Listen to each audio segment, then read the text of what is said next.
Il y a du soleil. Yeah. Bienvenue Quoi, dans... ce Yeah.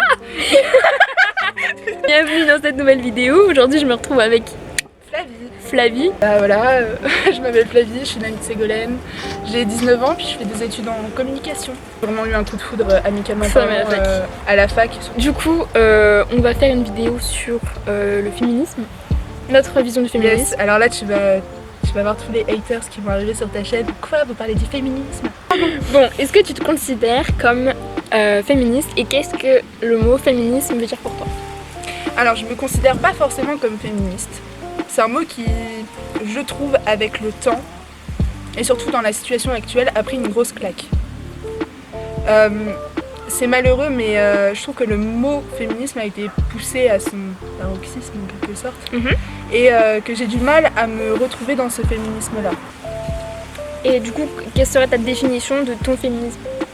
Oh là là, c'est Alors moi je me considère comme féministe parce que je reprends la définition même du féminisme qui est la volonté d'être à égalité avec le genre masculin. Et dans tous les domaines, donc que ce soit politique, économique, social, familial, conjugal. Voilà, pour moi une femme c'est l'égal d'un homme et je suis féministe parce que je vois, et en tant que femme bah, j'en suis 1000 fois plus consciente que dans la réalité on fait tout pour qu'une femme soit pas l'égale d'un homme. Et moi si je me considère comme féministe c'est parce que j'ai envie de détruire ces représentations là. Du coup comment est-ce que tu peux définir ma vision du féminisme maintenant? Je suis d'accord pour la question égalité homme-femme, sauf que c'est malheureux à dire mais avec tout ce qui a été balance ton porc ou les trucs dans le genre, j'ai du mal à adhérer à ce courant-là, même si je suis pour l'égalité homme-femme et ça me paraît totalement normal. Genre on est humains, on est constitués, on est tous pareils quoi. Mais j'aime pas du tout dire que je suis féministe. Parce que t'as peur qu'on t'associe genre au féminin ou quoi? Ouais aussi, cette vision-là. Et puis même dans mon quotidien de femme, être vue comme féministe, ça fait un peu genre t'es l'enragée quoi. Ouais c'est ça, je suis un peu la femme qui a envie d'exploser quoi, parce que certaines personnes n'ont pas cette vision d'égalité entre hommes et femmes. En fait ils pensent que le féminisme c'est plus la femme qui veut prendre le dessus par rapport à l'homme et écraser l'homme. Ça touche la vision des choses que j'ai et ça peut toucher d'autres personnes. Mais du coup pour enlever cette vision négative du féminisme, il faudrait juste apprendre dès l'école que on n'est pas seulement genre la représentation genrée du tournure scolaire. Il faut arrêter avec l'éducation différenciée entre un garçon et une fille. Oui. Genre dire qu'un garçon il a le droit de sortir tout le temps alors que la fille il faut qu'elle fasse attention parce que c'est une fille. Mais même ça commence dès l'école primaire. Regarde, dès que t'es petit, t'es habillé en quoi toi? T'es habillé en rose. Un garçon ça va être habillé en bleu. L'adolescence. T'as des musiques pour filles, t'as des musiques pour garçons. T'as des films pour filles, des films pour Exactement. garçons. Comment toi tu te sens en tant que femme dans la société actuelle? Bah tu vois par exemple c'est l'été là, il fait chaud donc tu mets des shorts, tu mets des crop tops, tu t'habilles comme tu veux. Dans les transports t'as chaud donc tu vas mettre pareil des robes etc.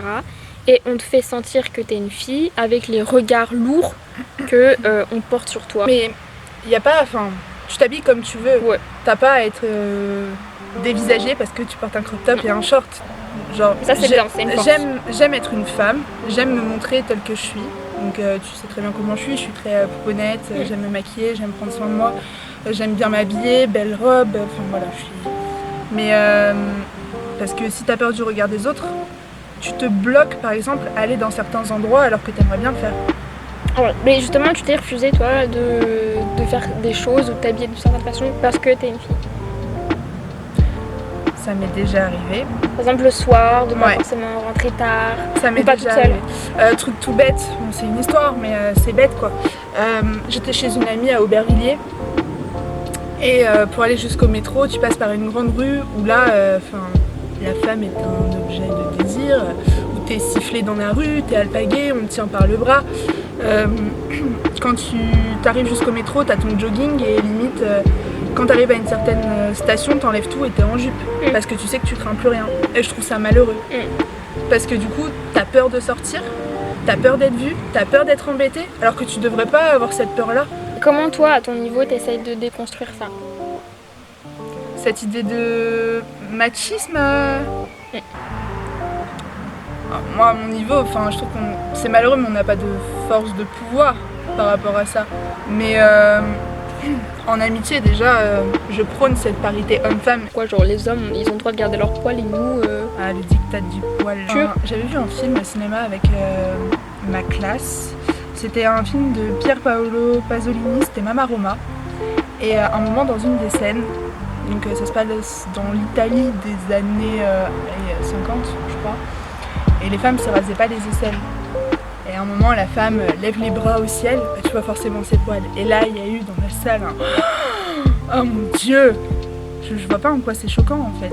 Un homme a des poils, pourquoi une femme n'aurait pas de poils? Mais c'est vrai que cette image-là de la femme qui est nickel, clean, sans poils, limite on est imberbe, enfin ça fait très enfant quoi. Ouais, mais du coup, ça rend depuis avoir de poils, ça renvoie justement à un enfant, donc ton infériorité. C'est vrai qu'on ne naît pas femme, mais qu'on le devient. Pour toi? Pour moi, on le devient personnellement, mais on l'est aux yeux des autres. Pour moi, tu nais femme. Vraiment au regard de la société, etc. Tu nais femme avec tout ce que ça va introduire pour ta future vie, pour toi et tes opportunités, etc. Mais tu le deviens dans le sens où tu vas l'intégrer, tu vas l'apprendre et tu vas le construire. Par exemple, moi j'ai un frère, Ouais. j'ai pas de sœur, je suis pas comme toi, j'ai pas de grande sœur ou quoi que ce soit, j'ai juste un petit frère. Et c'est vrai que pour moi c'est important de lui donner une bonne vision des choses.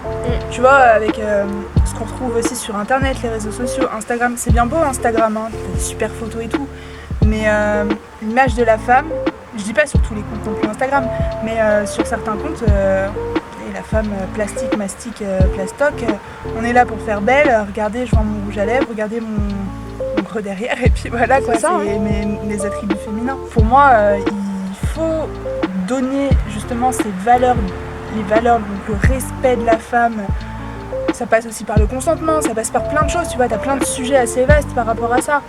Mais je peux pas laisser passer, quand j'entends un propos qui me dérange, qui peut sortir de la bouche de mon frère ou d'un ami, tu vois, je peux pas laisser passer ça. Moi non plus. Enfin bref. Quelle vidéo déprimante. Oui, une touche joyeuse pour finir cette vidéo. Fais pas ça pour rabaisser qui que ce soit. Cette vidéo-là, c'était juste pour parler, c'est du blabla, c'est un peu nos idées, comme on les pense. On a débattu sur un sujet qui nous tient à cœur. À la prochaine. À la prochaine.